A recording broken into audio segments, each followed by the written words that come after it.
It's time for Michigan's retirement coach, Mike Douglas.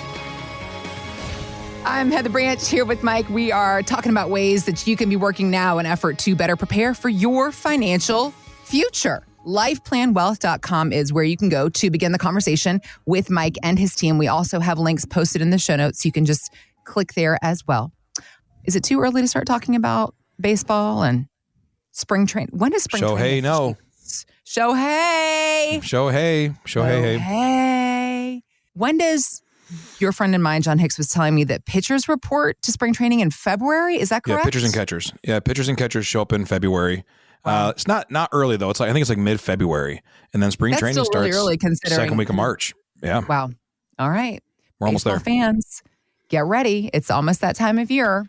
I think baseball is probably the hardest sport to be a pro in because it's such a long season and a very short off season. Are you kidding me? Are you kidding me? If you make it to the World Series.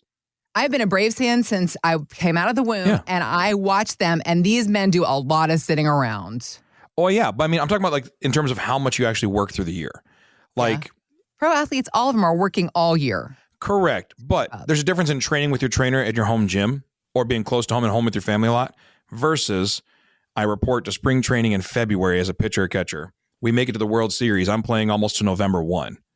And then I've got November, December, January, and I'm back to work. On the road a lot. Games. And it's like when they go on these road stints, it's like 4 nights in Kansas City, 4 nights in Oakland, 4 nights in Arizona, and then back home. So it's like, I think it's the longest season in terms of days spent. These guys are making the money that you can make in the MLB. Shohei's cool with it. Shohei is okay with it. Right. You're not complaining about your life on the road. Mr. Ohtani, he is the new record holder sitting atop the list of the biggest contracts in Major League Baseball history. In case you didn't pick up on his name, Shohei Ohtani. He recently, I think it was just before the New Year is closer to Christmas time, he signed a landmark deal with the LA Dodgers. What's interesting is how people are analyzing this deal that he signed. TikTok sports guy Tim Sinclair was talking about how the numbers are misleading in some fashion, but they're actually working in Ohtani's favor. And here's what he said. It's a $700 million 10-year contract, so $70 million a year, but they've agreed to defer $68 million a year until after he's done playing baseball, which means he's making $2 million a year for the next 10 years. Why would he do this? Well, it helps the Dodgers in the short term, of course, but it keeps him from paying California taxes on $70 million a year over the next 10 years. He'll pay taxes on where he's living when he is paid that money, so he could move to Japan or Dubai or Florida or wherever and save a bunch of money on taxes rather than taking it all while he's living and playing in California. Okay, all great points. Couple of questions for you, though. Is this because he's not an American citizen that he would have those options, those international options? No, he's a anybody Japanese can do citizen. Really? Okay. But you have to denounce your citizenship. No, not necessarily, but there is some stuff. Yeah, I mean, which a lot of Major League Baseball players are international people. That's right. I mean, tons. Right. And so that's not an issue for most people. But even if nothing else, American citizens could say, when I retire, I'm going to live in Texas or Florida, Tennessee, one of these places with no state income tax, state of Washington, although I wouldn't do that. But the main ones where you can keep your income tax low, your relative tax rates low. So now that's about 8 to 10% back in your pocket. Okay. Right off the top. So that's a big one. So for him, it's like, where is he probably going to go anyways? Well, he'll probably keep a place here, but he's from Japan. So he's probably going to go back to Japan where they have a flat income tax rate. Their flat income tax is about 21%. Huh. That's a huge discount from paying 40% plus in federal and 9 to 10% state. He'll be paying 50 to 55% in California if he got the money right now. Yeah, I mean, California he also makes out of control. Oh, yeah. And so he's going to take $2 million in salary. He makes about $40 million a year in endorsements. Because that's the other thing I was thinking about. People are like, wow, that's a lot of money to defer until 10 years from now. But I'm wondering how much, because a lot of these athletes make way more in their endorsements than they do in their salary, no matter how big their sports franchise salary is. Yeah, he's not living on saltines and tuna fish while he's here. I mean, he's doing just fine. He's right. $40 million plus. So he's at $42 million a year.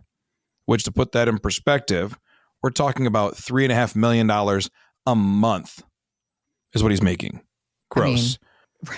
Not gross like that's disgusting, but like gross before taxes. Right. Yeah, exactly. $3.5 million, gross. Gross. So he's doing that. And it's an interesting play because, for a long time, the winningest contract of all time was the Bobby Bonilla contract, which when he was signed with the Mets, he signed a deal where he got a little bit of money up front and $1 million a year till 2035, something like that. So every year he gets a check from the Mets for $1 million plus inflation, even though he hasn't played for them in like 20 something years. Right. He's well into his 60s now, I think, isn't he? Yeah. 50s? And so we would always joke at the office, happy Bobby Bonilla Day, right? Because the day he gets $1 million to sit at home. And so it's a longevity play. It's a perspective on taxes and income and investments that says I'm making a long play despite what the world around me thinks is the appropriate thing. Because everybody else, a lot of people want to have the number one contract, the number one deal. And he actually does have, I believe the number one, if not one of the biggest ones in the world of any kind. It's the biggest contract in MLB history. But I mean, amongst all I don't sports, know what it is. He's up Probably there. Probably soccer is bigger. I mean, this is Messi money. This is Ronaldo money. And so he's in that space and he's doing it in a way that doesn't beat up his body as bad as a lot of other people do for the same thing.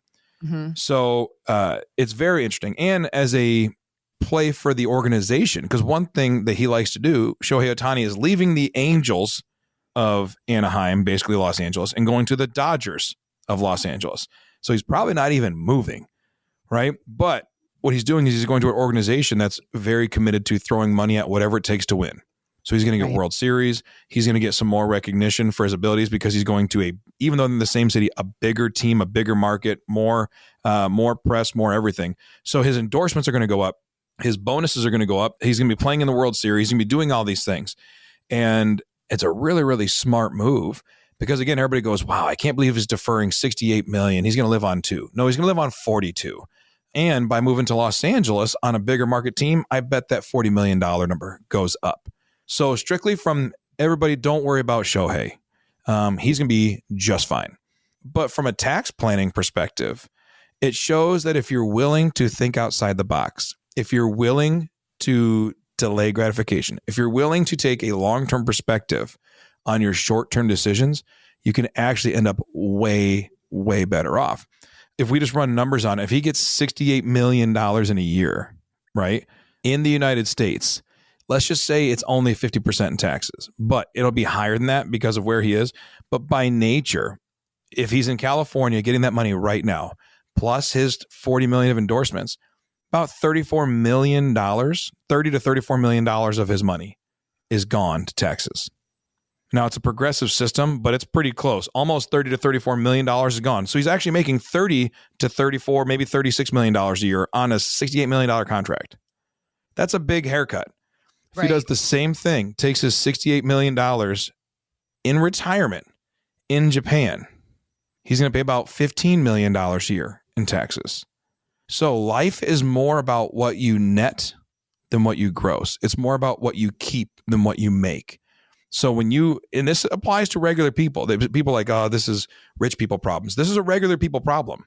Well, so that's what we want to get to is the idea of, okay, so he's obviously got some things going for him that we regular Americans don't. Like 99% of us are not going to pick up and move to Japan to get the tax break as far as income goes. But maybe a lot, especially in mid-Michigan, people might be looking to move to some warmer states in their retirement years. Maybe that can be worked to their advantage. But just thinking about somebody that, because the other thing I think about also is this guy, as brilliant and as talented as he is, he did not come up with this idea by himself. This is a great example of the power of hiring professionals that know what they're doing to help you in this planning process, to show you this was probably one of several options that was presented to him in this process. And to figure out what works best for you. So let's bring that down to the local every man, every woman level as to how what lessons can we learn? How can it be applied to us? Yeah, his margin for error is really great because he could screw it up. He could give away an extra $10 million and still make $25 million a year. That's right. So his margin for error is really, really good. Right. He could really mess it up and still be leaps and bounds ahead Right. as far as success He'll goes. be okay. Again, no saltines, no tuna fish, no ramen, right? He'll just be doing his thing. If you have $1 million to retire with, though, if you screw that up. Yeah, and you give it away, it's a much more dire situation. Also, he's going to be retiring in his mid to late 30s, right? Mm-hmm. Whereas he's got a lot of earning potential, all types of stuff he can do. The rest of us have to work till we're 55, 60, 65, retire, live off that money for 25 to 30 years. Mm-hmm. And so we can't afford a $30,000 mistake, $100,000 mistake. We need to make some short-term decisions based on long-term planning, and we need a team of experts. Now, do we have Shohei's agent, lawyers, accountants, all those things? No, but it is important to have someone who knows the rules, who can help you play by the rules to the best way. Nothing Shohei did was illegal. It was just very creative, and he worked the system to his advantage. Taxes are like a giant game of Monopoly. There are rules you have to play by. There are opportunities, and there are also pitfalls and traps. All right. When you play Monopoly, there's all these, we've talked about this before, but there's these things that you can do that'll screw up your game, things you can do to win. We just want to know the rules and work with a team who knows them well enough to make sure we win. And that's where these conversations have to lead. That's how we have to sit down and build a plan. It's not a one-time conversation. It's not a quick check-in with my CPA in the spring. It's a detailed look at the next 30 years of your life. You have to have those conversations on our website, lifeplanwealth.com. I always encourage people to click the button that says start your retirement roadmap today. And that's the conversation button. You hit that button, we start chatting, we have coffee, we talk about all types of weird topics like we talk about off the air on this podcast. We can cover a whole lot of things, but the biggest thing is, what do you want life to look like? Where are we starting and where are we trying to finish? And what opportunities and what pitfalls lay in front of you? And how do we avoid the pitfalls and maximize the opportunities? How can we be our own little Shohei Ohtani? How can we turn $1 million into more than enough for the rest of our life, rather than having $1 million be the starting point, but taxes ripped a bunch away and we fall short? So have those conversations with professionals, build a team of professionals around you who are working for you in your best interest, not theirs, and understand it. And it starts with that conversation, lifeplanwealth.com. Start your retirement roadmap today. Speak to that, though, because I think that for a lot of people, they hear you and they understand that things can be done and there are options. But what's an example of that? How does that work in the work that you do? Yep. I think specifically, I had someone who came in a couple months ago, and when she came in, she just wanted some peace. She had more than enough money, $2.5–3 million. And she said, I'm just, I don't need enough income out of this thing. Like, there's nothing I can ever do to screw this up, because I'll never spend this money. I said, well, that's a good problem. A lot of people don't have that problem, but it's a good problem. And as we talked through her situation, it wasn't even about life or death stuff. It was more about opportunities. So she mentioned to me that she had sold a rental property that was going to cost her quite a bit of money in taxes, about $30,000 this year in taxes. And she was like, but, my CPA said I just got to do it because I sold it and I had $200,000 in gains and it's long-term capital gains and all this stuff. Right. I said, okay. And I said, well, what if we could avoid the $30,000 legally?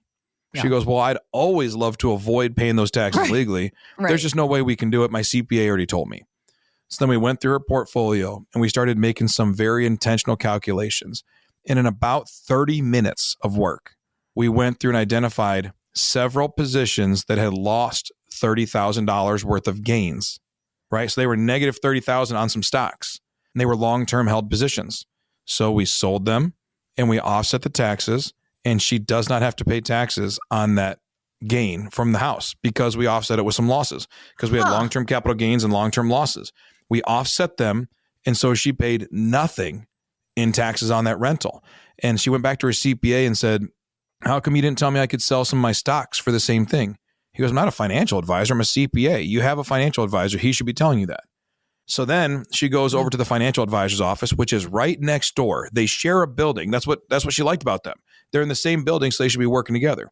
She goes next door to the financial advisor's office and says, hey, how come you didn't tell me about this? How come you didn't? He goes, I'm not a tax guy.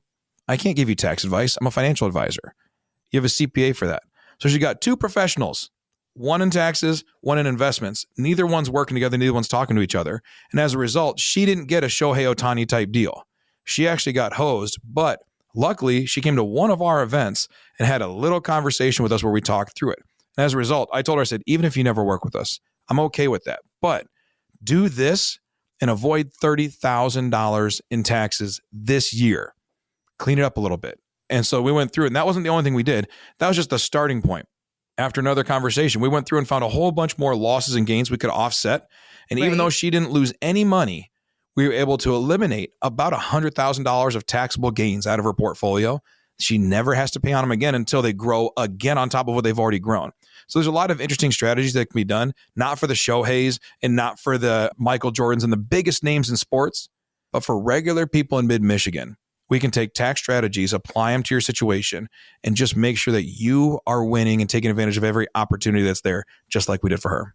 Lifeplanwealth.com. Again, that is our website. You can go there to begin your own conversation when it comes to making the most of your money, the opportunities that you have to keep more of it and out of Uncle Sam's hands. That is a big opportunity that a lot of people miss, just as Mike is pointing out. People that are even trying. That's what's so frustrating. Like, she was actually putting this effort in and still getting misinformation. So always the opportunity to get a full complimentary review to help you better understand what your money is doing, how to make it work better for you in your retirement years. That's what Mike and his team are here to help you figure out. We also have links posted in the show notes, so you can just click there as well. Or again, find us anytime at lifeplanwealth.com.